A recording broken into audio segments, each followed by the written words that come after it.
Good afternoon and welcome to the Healthcare Medical Hour on WGSO 990 AM and at WGSO.com.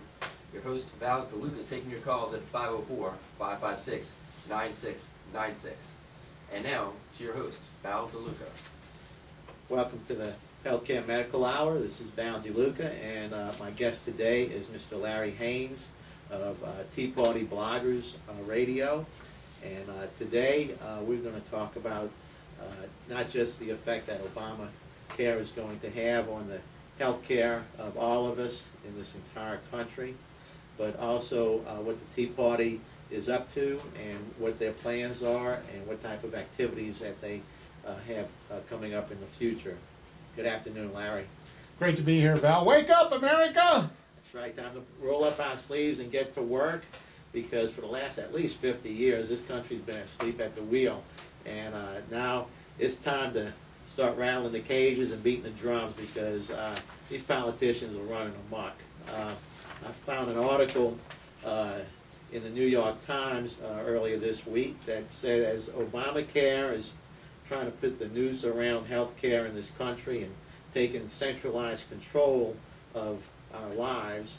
Great Britain, which Obamacare is mirroring, is basically decentralizing, or has plans to decentralize their healthcare system because of the fact that the centralized system, they found that the bureaucracy is too expensive, and they find that they will be able to save money if they decentralize. So I think that all the healthcare professionals in the community around the country really ought to get together and look into what the Tea Party has to say, so that we can break the chains that these bureaucrats in Washington are trying to put on us.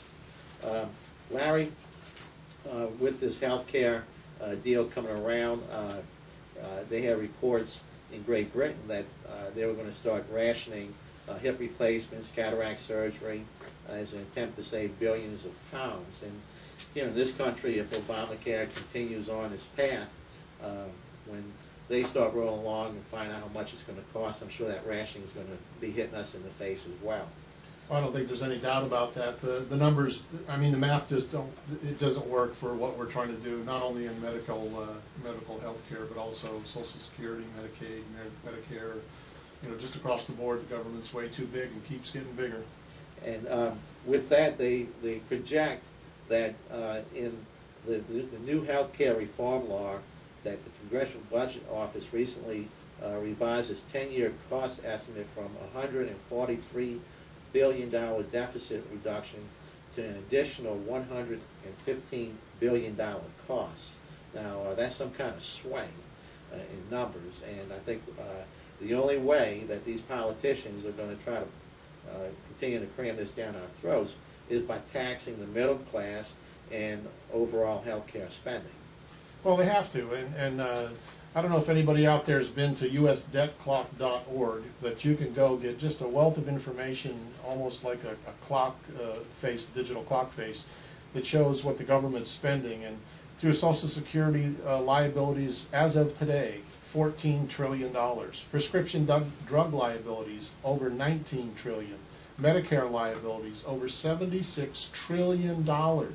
So the U.S. unfunded liability, stuff that Congress has not put, they've collected money from us, but they haven't put it away in a trust fund like Al Gore used to say, oh, we're going to put it in a lockbox. Well, there is no lockbox up there. It's all IOUs, and it's over $100 trillion, almost $110 trillion. And with that is going to be 160 new federal agencies and programs that will affect every aspect of our healthcare services. So as that debt clock keeps on ticking and increasing, the federal government's going to keep squeezing more blood out of the turnip that basically we can't afford as a country. Not only can we not afford it, but we're actually going to go bankrupt as a country. Right now, you know, in terms of the amount of debt that we have for our gross domestic product, I mean, the numbers are a little bit skewed, but if you just believe the government's numbers, you know, we're at about 60% or so of our gross domestic product. Those numbers are going to continue to escalate. When you look at the debt, it's like a hockey stick, and we've turned the corner, and now we're starting to go up. So it gets to be an exponential number, and it just doesn't work. And as the politicians see that, they're going to start cutting out services. They said starting out in October 1st, 2012, Medicare payments for hospitals with high readmission rates for certain conditions, including heart failure, will be reduced. This means Obamacare may actually punish hospitals and physicians for providing better quality care.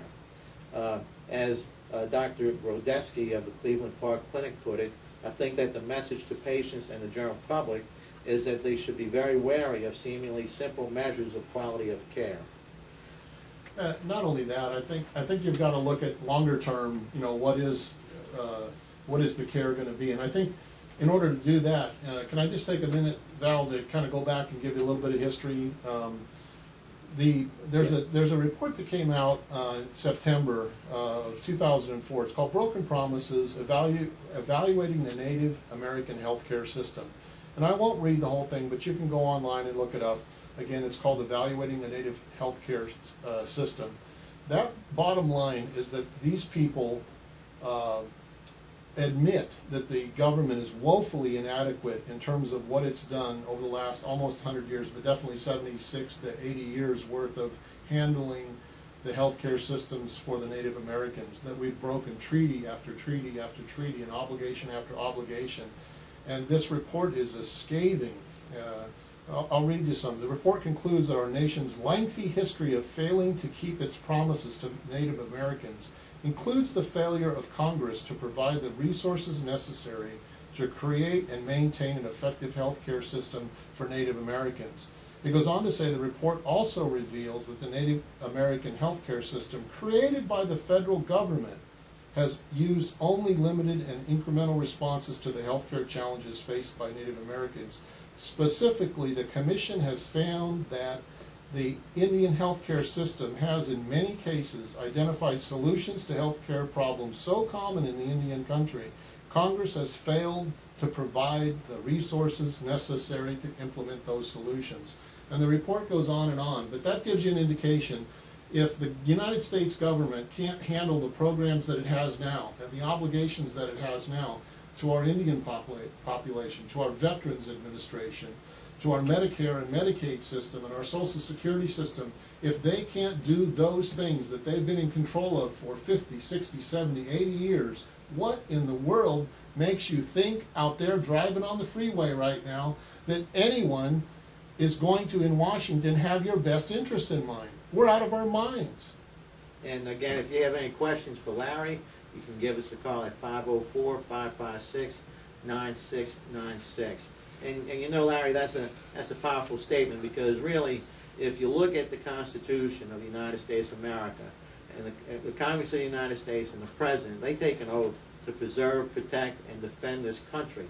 Everything else should be, centered to maybe the states, and let the states handle it the way they're supposed to do. But the primary role of the government is to preserve, protect, and defend this country. And they are starting to fail that oath that they have taken, and that failure has been going on for, let's say, 50 years. And we're getting close, if not, we're at the precipice now, where if we don't take action, things are getting a lot worse, and we're not going to have the United States of America as we were born, as we grew up, because this country is a lot different now than it was when we were growing up. And I think that that's what the Tea Party shows the American public, that they have a movement, and we need to get back to the constitutional government as it was made when this country first started. Absolutely, I wholeheartedly agree. And Larry, we're going to be back after these commercial messages.